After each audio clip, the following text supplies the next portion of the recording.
திமுக கூட்டணியில் தேமுதிக இணைந்தது மக்களின் மனநிலைக்கு நேர்மாறாக உள்ளது. ஜி.கே. வாசன் பேட்டி.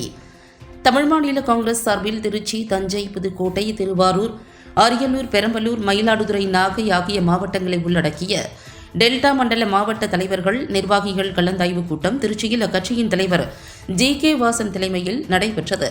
கூட்டத்தில் சட்டமன்ற தேர்தலில் போட்டியிட விரும்பும் நிர்வாகிகள் ஜி.கே. வாசனிடம் விருப்ப மனு வழங்கினர். முன்னதாக ஜி.கே. வாசன் செய்தியாளர்களுக்கு பேட்டியளித்தார். அப்போது தமிழக அரசின் இடைக்கால வேளாண் பட்ஜெட்டால் விவசாயிகளுக்கு எந்த பயனும் இல்லை. திமுகவுடன் தேமுதிக கூட்டணி அமைத்துள்ளது தமிழக வாக்காளர்களின் எதிர்காலத்திற்கும் எண்ணத்திற்கு நேர்மாறாக உள்ளது. விஜயகாந்த் இருந்தவரை திமுகவுடன் கூட்டணி அமைக்கவில்லை. திமுக தேமுதிக கூட்டணி மக்கள் மனநிலைக்கு நேர்மாறாக உள்ள கூட்டணி. தேசிய ஜனநாயக கூட்டணிக்குத்தான் மக்கள் மத்தியில் ஆதரவு அதிகம் உள்ளது. தேசிய ஜனநாயக கூட்டணி உறுதியாக வெற்றி பெறும். ஜனநாயகத்தில் கூட்டணியை தேர்வு செய்வதற்கு ஒவ்வொரு கட்சிக்கும் உரிமை உள்ளது. தேசிய ஜனநாயக கூட்டணியில் அதிமுக தலைமையிலான அணியின் வெற்றி பிரகாசமாக உள்ளது. மாநில சுயாட்சிக்காக சட்டத்தை திருத்துவதாக முதலமைச்சர் மு.க.ஸ்டாலின் தெரிவித்துள்ளார். மத்திய ஆட்சியில் பல ஆண்டுகள் ஆதிக்கம் செலுத்திய போதெல்லாம் மாநில சுயாட்சி, ஹிந்தி திணிப்பு போன்றவற்றுக்கு திமுக சரியான அழுத்தம் கொடுக்கவில்லை. மத்திய அரசில் நல்ல இலாக்காக்களை பெறுவதில்தான் போராடியிருக்கிறார்கள் என்பதை நாம் பார்த்திருக்கிறோம். வாஜ்பாய் பிரதமராக இருந்தபோது பிஜேபியுடன் குறைந்தபட்ச செயல் திட்டத்தில் கூட அதை வலியுறுத்தவில்லை. பிரதமர்களிடம் அழுத்தமாக வலியுறுத்தியதாக தெரியவில்லை. தமிழ் மாநில காங்கிரசின் குரல் சட்டமன்றத்தில் ஒலிக்க வேண்டும் என்பதை நோக்கியே என் கவனம் உள்ளது. அதற்கு முக்கியத்துவம் அளிக்கும் வகையில்தான் என் கவனம் உள்ளது. ராஜ்யசபா உறுப்பினர் குறித்து எதுவும் தற்போது நாங்கள் யோசிக்கவில்லை. தமிழ் மாநில காங்கிரஸை பொறுத்தவரை கூட்டணியின் வெற்றியை உறுதி செய்து கொள்ள வேண்டும் என்பதுதான் முதல் பணி. வெற்றிதான் இலக்காக இருக்க வேண்டும். லாப நஷ்டங்களை தாண்டி கூட்டணி தர்மத்தை கடைபிடிக்கும் கட்சி தமிழ் மாநில காங்கிரஸ் கட்சிதான். திமுக அரசின் மீது மக்கள் கோபமாக இருப்பதால் மாநில சுயாட்சி, கவர்னர் மீது புகார் என மக்களை ஏமாற்ற நினைக்கிறார்கள். பல்வேறு வரிகள் மூலம் சுமையை ஏற்றிய அரசு திமுக அரசு. மக்களை ஏமாற்றிய திமுகவை அவர்களுக்கு எதிராக வாக்களித்து மக்கள் ஏமாற்றுவார்கள். காங்கிரசுக்கு பல்வேறு நெருக்கடிகள் உள்ளது. முரண்பாடுகளின் மொத்த உருவம் திமுக காங்கிரஸ் கூட்டணிதான்.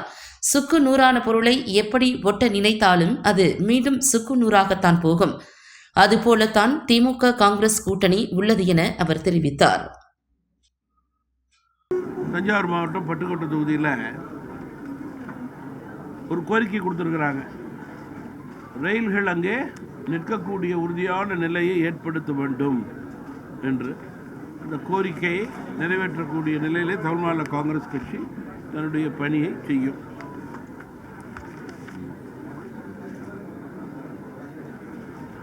ஸ்ரீரங்கம் யாத்ரி நிவாஸ் அமைந்துள்ள இடம் கொள்ளிடம் 6 அருகிலே உள்ளது. மேற்கொண்ட விடுதியில் தங்கும் பக்தர்கள் பயன்படுத்தும் நீர் கழிவு நீர் சுத்தக்கடிப்பு நிலையத்திற்கு செல்லாமல் நேரடியாக கொள்ளிடம் ஆற்றில் கலந்து குடிநீர் ஆழ்குழாய் இணையும் மாசுபடுத்துவதோடு சலவை தொழிலாளர்கள் பயணித்தப்படும் நீரில் கழிவு நீர் கலப்பதில் நோய் தொற்று வருகிறது. எனவே மாவட்ட நிர்வாகம் உடனடியாக கவனம் செலுத்த வேண்டும். அதுக்கப்புறம்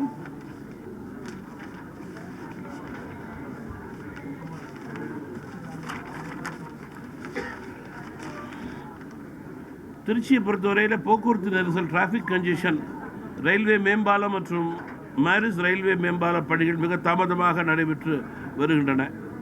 இதனால் பழைய மற்றும் புதிய பேருந்து நிலையங்களுக்கு இடையே பயணிப்பதில் பெரும் சிரமம் ஏற்பட்டிருக்கிறது என்று ஒரு கோரிக்கை வந்திருக்கு. திருச்சி மாவட்டத்தினுடைய ஒன்றுபட்ட திருச்சி மாவட்ட தமிழ் மாநில காங்கிரஸ் சார்பில் பஞ்சாப்பூர் பேருந்து முனை சிக்கல்கள், புதிதாக திறக்கப்பட்ட பஞ்சப்பூர் ஒருங்கிணைந்த பேருந்து நிலையத்தில் அடிப்படை வசதிகள் போதுமான வகையில் இல்லை. மழையின் போது மேற்கூரைகள் சமீபத்திலே சரிந்து விழுந்ததை நினைவு கூர்ந்து ஒரு கோரிக்கை கொடுத்துருக்காங்க, சரி பண்ணணும். அதேபோல் பாதாள சாக்கடை பணிகள், பாலக்கரை மற்றும் தில்லை நகர் பகுதியிலே பாதாள சாக்கடை திட்டத்துக்கு தோண்டப்பட்ட பள்ளங்கள் மூடாமல் இருக்கிறது. சாலைகள் குண்டும் குழியாமல் இருக்கிறது. அதேபோல் பாலக்கரை காந்தி மார்க்கெட் பகுதியிலே சாலைகள் தோண்டப்பட்டிருந்ததால் வியாபாரிகள் மற்றும் வாடிக்கையாளர்கள் கடை வீதிக்கு செல்ல மிக சிரமப்படுகிறார்கள். சாக்கடை நீர் கசிவு மற்றும் குப்பைகள் முறையாக அகற்றாததால் டெங்கு போன்ற நோய் பற்றும் அபாயம் இருக்கிறது என்று கோரிக்கை கொடுத்திருக்கிறார்கள். மயிலாடுதுறை மாவட்டம் பூம்புகார் கடலோர கிராமங்களிலிருந்து கடலுக்கு செல்லும் மீனவர்கள் இலங்கை கடற்படையால் அடிக்கடி கைது செய்யப்படுகிறார்கள். நிரந்தர தீர்வு தேவை என்ற அந்த மாவட்டத்தினுடைய தலைவர் தன்னுடைய கோரிக்கையில் கொடுத்திருக்கிறார். அரியலூர் மாவட்டத்திலே மக்காச்சோளம் விளையவில்லை. விளைந்த மக்காச்சோளத்திற்கு கட்டுப்படியான விலை இல்லை. விவசாயி செலவு தொகை கூட கிடைக்கவில்லை. அரசு இதற்கு நிவாரணத் தொகை வழங்க வேண்டும் என்ற கோரிக்கை வைத்திருக்கிறார்கள். அதேபோல் புல்லம்பாடி வாய்க்காலிலே மேட்டூர் அணை தண்ணீர் வரவில்லை. இதனால் விவசாயிகள் தண்ணீர் இல்லாமல் கஷ்டப்படுகிறார்கள். புல்லம்பாடி வாய்க்கால் பாசன பகுதியான பலிங்காநத்தம், வெங்கனூர் மற்றும் சுற்றுவட்டார மக்கள் பாதிப்படையும் நிலையில் உள்ளார்கள். உடனடியாக அரசு தண்ணீர் திறந்து விட வேண்டும். அரியலூர் மாவட்டத்தில் நகராட்சி, பேரூராட்சி, ஊராட்சிகளிலே சாலை சரி செய்யாமல் உள்ளது. சாலைகள் மிக மோசமான நிலையில் இருக்கிறது, ஆபத்தை ஏற்படுத்துகிறது. பன்றிகள் சுற்றி திரிவதால் வாகனங்களுக்கு விபத்து ஏற்படுகிறது. உடனடி நடவடிக்கை தேவை. வந்தே பாரத் அங்கே நின்று செல்லக்கூடிய நிலையை ஏற்படுத்த வேண்டும் என்று அரியலூர் மாவட்ட தலைவர் கோரிக்கை. அரியலூர் மருத்துவமனையிலே சரியான மருத்துவர்கள் இல்லை, போதுமான மருந்துகள் இல்லை என்று கூறியிருக்கிறார்கள்.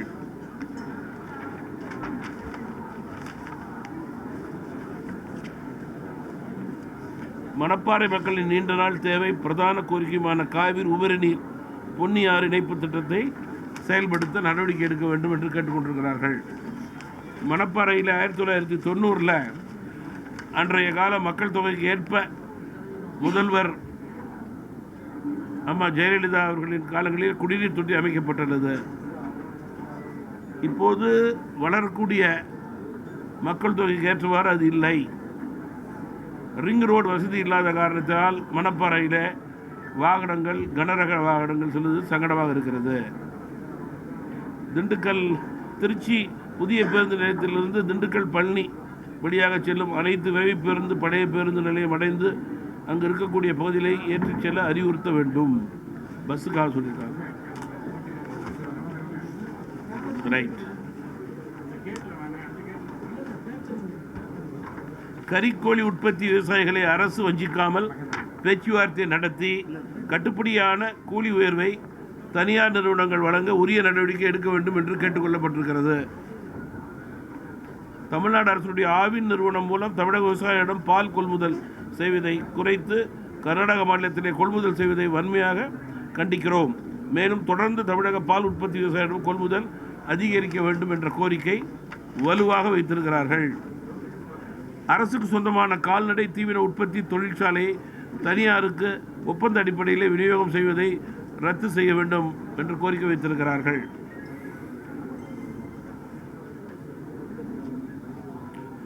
(2025-26) ஆண்டு மாநில திட்டக்குழு அறிக்கை வேளாண் பொருளாதாரத்தில் ஆண்டுக்கு ஆண்டு குறைத்து கொண்டே வருகிறது, ஒரு அபாயத்தை ஏற்படுத்துகிறது. தமிழக அணைகள், ஏரிகள், குளம், ஆறுகள் தொடர்ந்து சாக்கடை கழிவு, அலைக்கழிவுகள் கலப்பதால் தண்ணீர் மாசடைந்து வேளாண் சாகுபடி மகசூல் இழப்பு ஏற்படுகிறது.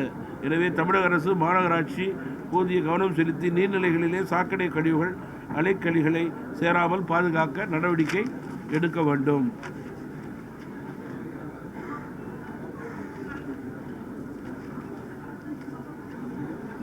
இடைக்கால பட்ஜெட், தமிழக அரசுடைய பட்ஜெட் நேற்றைய முந்தைய தினம் விவசாயிகளுக்காக கொடுக்கப்பட்டது. எந்த பிரயோஜனமும் விவசாயிகளுக்கு கிடையாது. முதலிலே காவிரி பிரிவு வாய்க்கால்கள், BCD வாய்க்கால்களை முறையாக தூர்வாரிட வேண்டும் என்ற முக்கியமான வேண்டுகோள் வைக்கப்படுகிறது. சம்பா சாகுபடி செய்த விவசாயிகள் அறுவடை நடைபெற்று வரும் சூழலிலே அரசு நெல்முதல் நிலையங்களிலே வசூலிக்கும் தொகையை ரத்து செய்திட வேண்டும் மற்றும் விரைந்து கொள்முதல் செய்ய வேண்டும் என்ற கோரிக்கை வைத்திருக்கிறார்கள். மேலும் தமிழ் மாநில காங்கிரஸ் கட்சியுடைய விவசாய பிரிவு வறட்சியான மாவட்டங்களிலே நிலத்தடி நீர்மட்டம் குறைந்து வருவதால் வறட்சியான மாவட்டங்களிலே ஓடும் ஆறுகளிலே தடுப்பணைகளை கட்டித்தர வேண்டும் என்று கோரிக்கை வைத்திருக்கிறார்கள். கடந்த ஆண்டு பாதிப்படைந்த பயிர்களுக்கு உரிய இழப்பீட்டை வழங்கிட வேண்டும் என்ற கோரிக்கை வைக்கப்பட்டிருக்கிறது.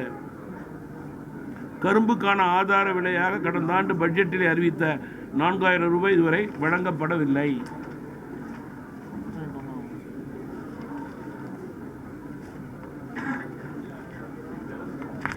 ரைட், இதான் சொல்லியாச்சு.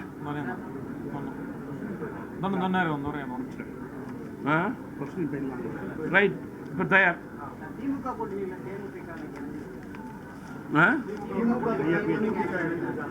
ஆமாம், தற்போது விரைவு செய்தி என்று நான் அந்த செய்தியை பார்த்தேன். பொதுவாக தமிழக வாக்காளருடைய எதிர்பார்ப்புக்கு நேர்மாறாக இருப்பதாகவே என்னுடைய கருத்து.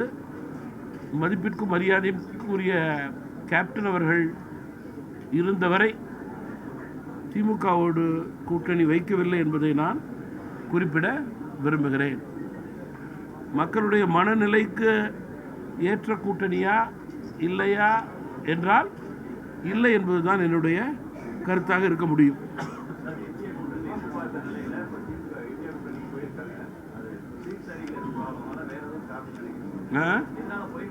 இல்லை, அது ஜனநாயகத்திலே ஒவ்வொரு கட்சிக்கும் அவரவர்கள் கூட்டணியை தேர்ந்தெடுப்பதற்கு அவரவர்களுக்கு உரிமை இருக்கிறது, அதிகாரம் இருக்கிறது. அதில் வேறு எந்த கட்சியும் தலையிட முடியாது. கருத்து கேட்டால் கருத்து சொல்லலாம். என்னுடைய கருத்தை நான் பதிவு செய்திருக்கிறேன்.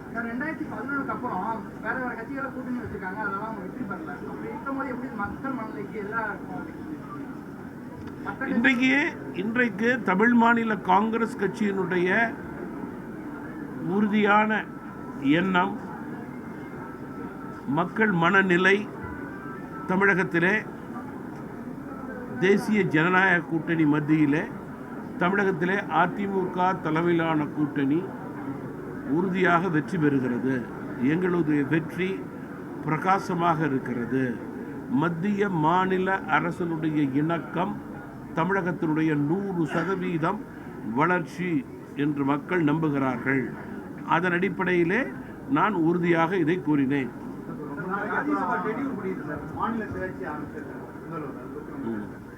நீங்கள் இந்த பேப்பர் மாநில சுயாட்சிக்காக சட்டத்தையே திருத்தணும்னு இன்றைக்கு காலையில் பத்திரிகையில் வந்திருக்கு. நம்முடைய மரியாதைக்குரிய முதல்வர் அவர்கள் சட்டமன்றத்தில் கூறியிருக்கிறார்கள். இந்திய அரசியலிலே திமுக காலம் செலுத்திய இந்திய அரசியலிலே திமுக அதனுடைய கட்சி ஆதிக்கம் செலுத்திய போதெல்லாம் மாநில சுயாட்சி பற்றியோ இந்தி திணிப்பு பற்றியோ அதிகமாக ஆர்ப்பாட்டம் போராட்டம் பேசியதாக எனக்கு தெரியவில்லை. மாறாக மத்தியிலே ஆட்சியிலே இருந்தபோது நல்ல இலாக்காக்களை பெறுவதில் தான் போராடி கொண்டிருந்ததாக பத்திரிகை செய்தியை பார்த்திருக்கிறோம். மரியாதைக்குரிய வாஜ்பாய் அரசோடு அவர்கள் அங்கம் வகித்த போது கூட, காமன் மினிமம் ப்ரோக்ராம் என்று கூறிய போது கூட இதனை அவர்கள் வலியுறுத்தியதாக எனக்கு தெரியவில்லை. மற்ற இந்தியாவில் உள்ள பிரதமர்களிடம் இதை அழுத்தமாக வலியுறுத்தியதாக எனக்கு தெரியவில்லை.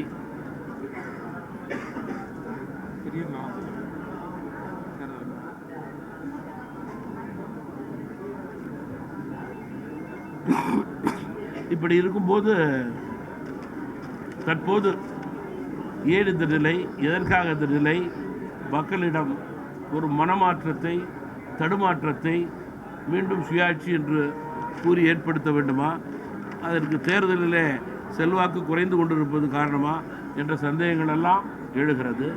மேலும் இந்தியாவை பொறுத்த வரையில் பல மொழி, பண்பாடு, கலாச்சாரம், நீர்வளம், நிலவளம் ஆகியவை கொண்ட நாடு நம்முடைய நாடு.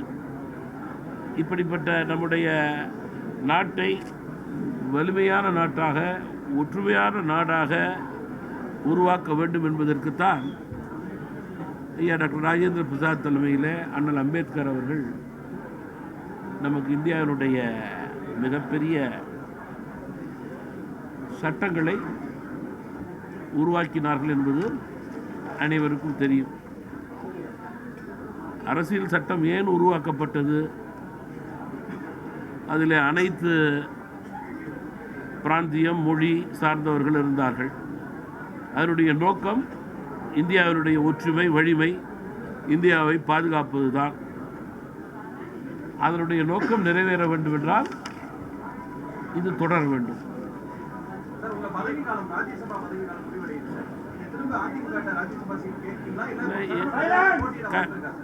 கட்சியை பொறுத்தவரையில் முதல்ல என்னுடைய இலக்கு சட்டமன்ற தேர்தலிலே தமிழ் மாநில காங்கிரஸ் கட்சியினுடைய குரல் டெல்டா மாவட்டங்களில் மட்டுமல்ல மற்ற 3 மண்டலங்களிலும் ஒலிக்க வேண்டும். அதனை நோக்கியே என்னுடைய வியூகம் தற்போது அமைந்திருக்கிறது. அதன் அடிப்படையிலே இன்றைக்கு என்னுடைய ஆலோசனை இருக்கும். அதற்கு நான் தற்போது முதல் முக்கியத்துவம் கொடுக்கிறேன்.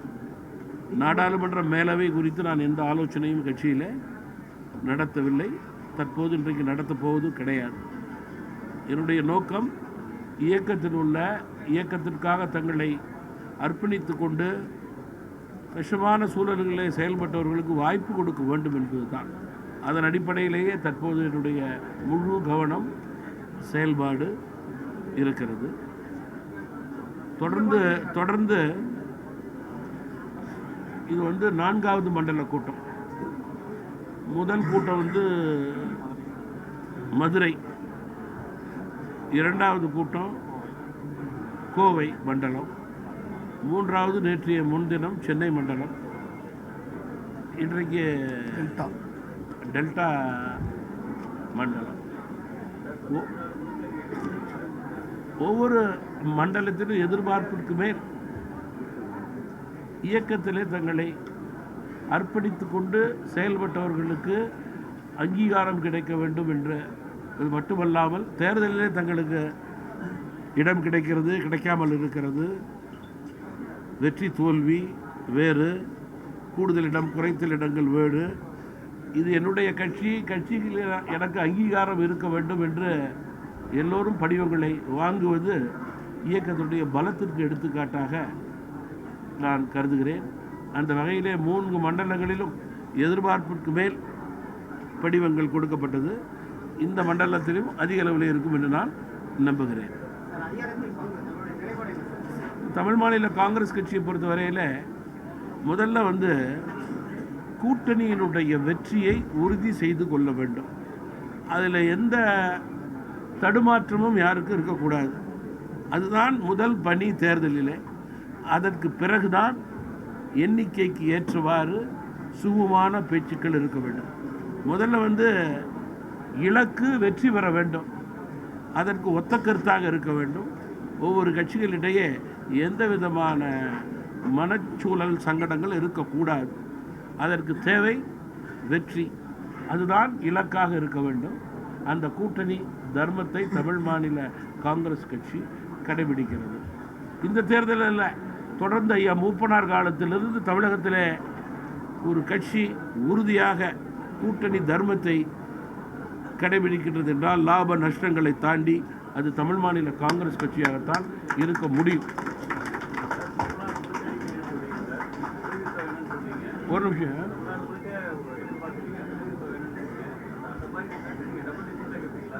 இல்லை, நீங்கள் எண்ணிக்கையை பொறுத்தவரையில், தொகுதிகளை பொறுத்தவரையில் கட்சிகளோடு இணைந்து பேசி சுமூகமாக தீர்வு ஏற்படுத்தக்கூடிய நிலை, அதுதான் கூட்டணிக்கு அழகு, வெற்றிக்கு அடித்தளம். அதே நேரத்தில் எல்லா கட்சிகளும் ஒவ்வொரு தேர்தலிலும் தங்களுடைய இலக்கை உயர்த்தி கொள்ள வேண்டும் என்று நினைப்பது கட்சியினுடைய தொண்டர்கள் தலைவருடைய எண்ணமாக இருக்கும். ஜனநாயகத்தில் அதற்கு யாரும் தடை போட முடியாது, அந்த எண்ணத்திலே தவறும் கிடையாது. அப்படி இருப்பது இயக்கத்துடைய வளர்ச்சிக்கு அடித்தளம்.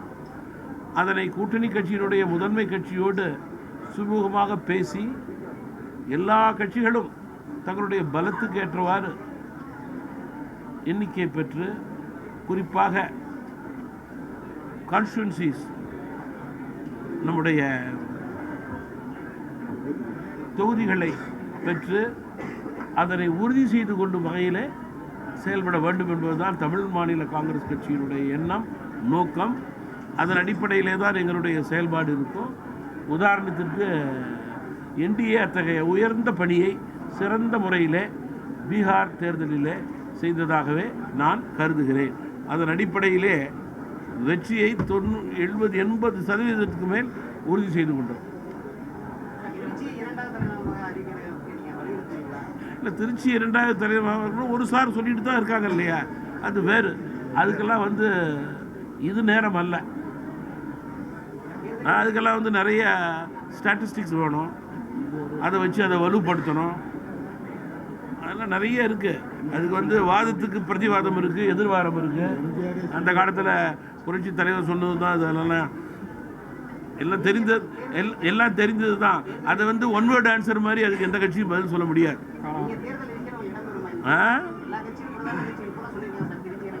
இல்லை, திருச்சி 2வது தலைநகரமாக வரக்கூடிய சாத்தியக்கூறுகள், அதன் அடிப்படையில் தமிழகம் வளரும், உயரும், சிறக்கும் என்றால் அதுக்குண்டான ஸ்டாட்டிஸ்டிக்ஸ் தேவை. அதை ப்ரூவ் பண்ணால் அதை ஏற்றுக்கொள்ள எல்லாம் தயாராக இருக்கணும். அதுக்கு நிறைய பேப்பர் ஒர்க்ஸ் தேவை, உண்மை நிலை தெரியணும். கேள்வி பதிலாக சொல்லிட முடியாது. இப்போ கும்பகோணத்தை தலைநகராக்க வேண்டும் என்று கூறியதில் நிறைய ஸ்டாட்டிஸ்டிக்ஸ் கொடுத்துட்டாங்க. அது அரசு செய்யவில்லை. அது குழந்தை மக்களுக்கு மிகப்பெரிய குறை, வருத்தம் திமுக மீது.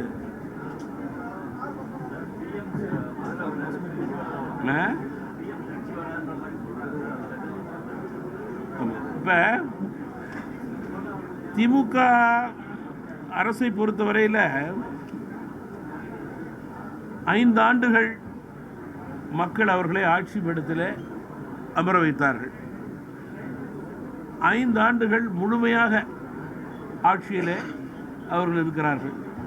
இன்னும் தேர்தல் அறிவிப்புக்கு இன்னும் 20 நாட்கள் இருக்கின்றதால், 15 நாட்கள் இருக்கின்றதால் அது வரையிலே அவர்கள் ஆட்சியிலே இருக்கிறார்கள்.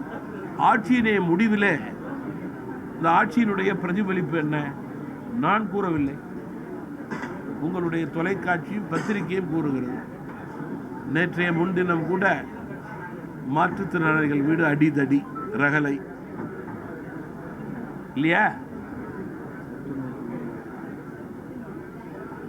தொடர்ந்து பல தரப்பினர் பிரச்சனை, அங்கன்வாடி, சத்துணவு, நர்சஸ்,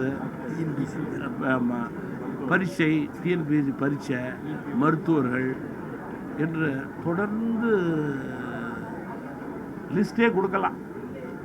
எச்சூழலிலும் அவர்கள் இந்த 5 ஆண்டுகளிலே நியாயமான கோரிக்கையை நிறைவேற்றவில்லை.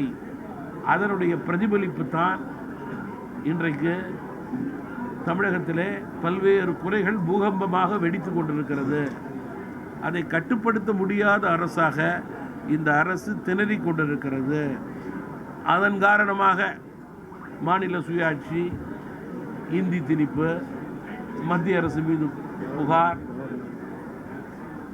கவர்னர் மீது புகார் என்று தொடர்ந்து மக்களை மீண்டும் ஏமாற்ற நினைக்கிறார்கள். 5 ஆண்டு காலம் காத்து கிடந்து ஏமாந்த மக்கள் இன்றைக்கு திமுக அரசின் மீது கோபமாக இருக்கிறார்கள். கொடுத்த வாக்குறுதியை நியாயமாக நிறைவேற்றுவார்கள் என்று நினைத்து நம்பிக்கையோடு வாக்களித்த மக்கள் இன்றைக்கு அந்த வாக்காளர்களெல்லாம் நம்பிக்கை இழந்து இருக்கிறார்கள். குறிப்பாக கொடுத்த வாக்குறுதியை நிறைவேற்றாமல் மாறாக மக்கள் மீது பல்வேறு வரிகள் மூலம் சுமையை ஏற்றிய அரசு இந்த அரசு. மக்களை பற்றி கவலைப்படாமல் இந்த அரசு தங்களுடைய ஆட்சியிலே அவர்களை பலப்படுத்திக் கொள்வதற்கு ஏற்ற நிலையே ஏற்படுத்தினார்களே ஒழிந்து மக்களுக்கு கொடுத்த வாக்குறுதியை நிறைவேற்ற வேண்டும் என்ற நிலையை ஏற்படுத்தவில்லை. கடைசி காலகட்டத்தில் 5000 ரூபாய் பேங்கில் பணம் கொடுக்குறேன்னா அது உண்மையிலே யார் வீட்டு பணம்? நம் வீட்டு பணத்தை நமக்கே கொடுப்பதில் கோடிக்கணக்கான ரூபாய்க்கு விளம்பரம். இது என்ன நியாயம்? ஒருபுறம் பணத்தை வலது கையில் கொடுப்பது, இடது கையில் அந்த பணம் டாஸ்மாக் கஜானாவில் போய் சேருவது. இதுதான் 5000 ரூபாயினுடைய நோக்கம், திட்டம், சூழ்ச்சி.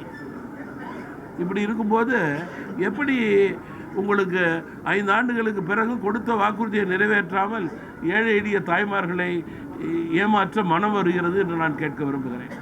இனியும் உங்களிடம் தமிழக தாய்மார்கள் ஏமாற தயாராக இல்லை. 5 வருட காலம் கொடுத்த வாக்குறுதியை நிறைவேற்றாத நீங்கள், மக்களை ஏமாற்றிய உங்களை இந்த தேர்தலில் தமிழக மக்கள் மாறாக எதிர்மறை வாக்கு போட்டு ஏமாற்றுவார்கள். அதில் மாற்று கருத்தே இருக்க முடியாது. அதிலே அதிகம் மகளிராகத்தான் இருக்க முடியும்.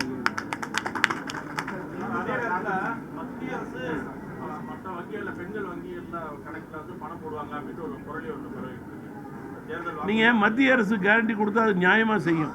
இது போல தவறுதலா மக்களை குழப்பாது, பொய் சொல்லாது. விவசாயிகளுக்கு போடுறாங்கன்னா விவசாயிகளுக்கு போடுறாங்க. எஃப்எம் சொல்லி செல்ஃப் ஹெல்ப் குரூப்புக்கு பணம் கொடுக்குறாங்கன்னா பணம் கொடுத்துக்கிட்டு இருக்காங்க. அதெல்லாம் ஆன் ரெக்கார்ட். அதெல்லாம் தொடர்ந்து ஆட்சிக்கு மத்திய அரசு வந்ததுலேருந்து இந்த திட்டங்களுக்கு எல்லாம் பணம் போட்டுட்ருக்காங்க. எலெக்ஷன் அனௌன்ஸ் பண்ணுறதுக்கு 2 வாரத்துக்கு முன்னாடி போடலை.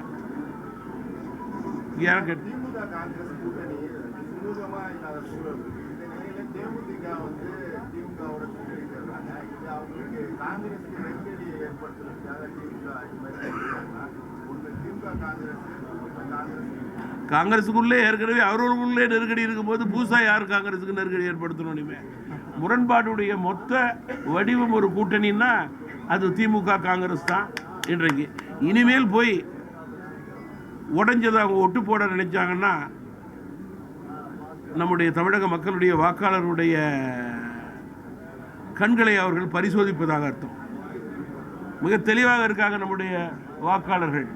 உடைந்த பொருளை ஒட்டி விற்க நினைத்தால் அது எடுபடாது. உடைந்த பொருள் என்று கூட சொல்ல மாட்டேன், சுக்கு நூறாக போன பொருள், அதை தேடி தேடி இப்பொழுது ஒட்டி கொண்டிருக்கிறார்கள். எப்படி ஒட்டினாலும் அது தேர்தல் காலத்தில் உடையத்தான் செய்யும்.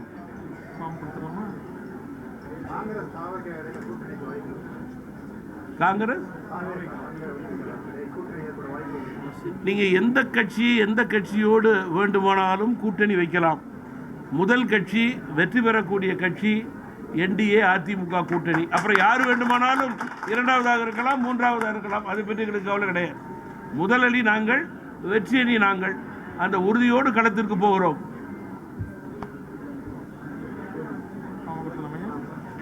சார் ஒரு நிமிஷம் ஃபார்மை காமிக்கிறோம். ஒரு ஃபார்மெட்டை கொடுங்க.